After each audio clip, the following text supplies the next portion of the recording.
అమ్మా నమస్తే అమ్మా. నమస్తే నాన్న.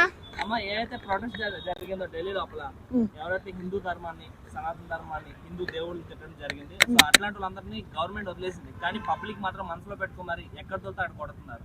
దానికోసం ఏం చెప్తారు? ధర్మం అంటే మామూలు విషయం కాదు కదా. సనాతన ధర్మం అంటే ఏంది, మన హైందూ ధర్మం అంటే ఏంది అని కొంతమంది అడిగినాక అర్థం కాని ఎరుదులు. దానికి సమాధానమే ఇది.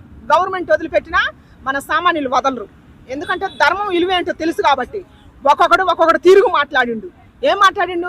మన హిందూ దేవుల్ని అవమానించారు.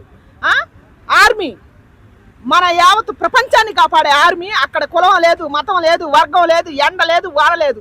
వాళ్ళు అహర్నిశలు మన కోసం కష్టపడి వాళ్ళు ప్రాణాన్ని సైతం పణంగా పెట్టి మనకు సేవ చేస్తుంటే ఇక్కడ వచ్చిన కుక్కలు అడ్డం పెట్టుకొని ఆర్మీని కూడా తీసుకొచ్చారు. అందుకని అట్లాంటి వాళ్ళకి అటనే జరగాల. అయితే ఈరోజు ఢిల్లీ లోపల కూడా ఒక పర్సన్ దేవుడిని తిట్టడం జరిగింది. సో ఆయన కూడా ఈరోజు ఢిల్లీ మెట్రోలో చూసి ఢిల్లీ మెట్రోలోనే కొట్టేవాళ్ళు.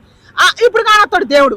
దేవుడు ఎట్టుంటాడో ఇప్పుడు కానొస్తాడు అనమాట. దేవుడిని అవమానించిన వాడికి జరిగే అవమానం తలుసుకొని ప్రతి నిమిషం దేవుడిని చూస్తాడు అనమాట.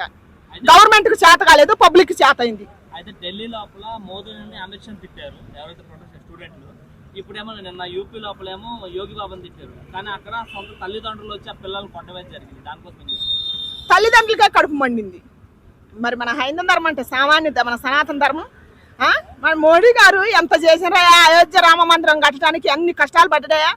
ఎంత చేసిండు? అటు ధర్మమూర్తినే ఇది రాజకీయంగా అడ్డం పెట్టుకొని నోటికొచ్చినట్టు మాట్లాడారు. కొంతమందికి నచ్చకపోతే యావత్ ప్రపంచానికి ఎట్ట ప్రధానమంత్రి అయ్యిండయా 2 సార్లు. మన కౌరవేలి మల్లన్న కాడికి ఎవరు వేపించింది ట్రైను? ఇన్నాళ్ళ నుంచి రాజకీయం చేసిన రాజకీయ నాయకులు ఎవరైనా వేపించరా? మన మోడీ పరిపాలనలో కిషన్ రెడ్డే కదా వేపించింది. అందుకని సనాతన ధర్మం అంటే ఏంటి, హైందవ ధర్మం అంటే ఏందో ఇప్పుడు తెలిసొస్తుంది ప్రతి యాదవ్కి. అయితే ఏదైతే మన తెలుగు స్టేట్లో చాలా మంది సపోర్ట్ చేస్తారు స్టూడెంట్స్, కానీ అదే స్టూడెంట్స్ ఎవరైతే రెచ్చగొట్టడానికి కొంతమంది ప్రొటెస్ట్ చేసేటువంటి ఆంధ్రాలో కొంతమంది స్టూడెంట్లు వాళ్ళకి ప్రొటెస్ట్ నీట్ స్పెల్లింగ్ చెప్పండి అని చెప్పి ఎగ్జామ్ స్పెల్లింగ్ అడిగారు. అది కూడా చెప్పలేక పారిపోయారు. మరి వాళ్ళకి తెలియదు కదా.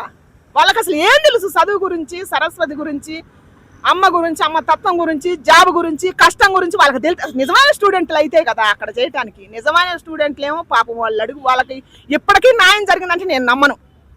వాళ్ళని అడ్డం పెట్టుకొని వచ్చి ఇంత విధ్వంసం చుట్టిన కుక్కల్ని పిచ్చి కుక్కలను కొట్టినట్టు కొట్టాలా? ప్రతి దీన్ని చూసి గవర్నమెంట్ కూడా చర్య తీసుకోండి అయ్యా. ఎప్పుడు మీరు చర్య తీసుకునే జనాలు అంతా పోయిన తర్వాత చర్య తీసుకుంటారా? మీకు నచ్చినప్పుడు ఎప్పుడో తీసుకుంటే దేశ ద్రోహులు ఇలాగనే పెరుగుతారు. దయచేసి గవర్నమెంట్ లో సెలవు రావాలని కోరుకుంటున్నాను నేను. అయితే హిందువులు తిడితే ఆ మాత్రం ఎక్కడ కనిపిస్తే అక్కడ కొడతారా అని చెప్పి చాలా మంది కామెంట్ చేస్తారు. అదే ఒక ఇస్లామిక్ తిడితే వాళ్ళు చంపేస్తారు కూడా.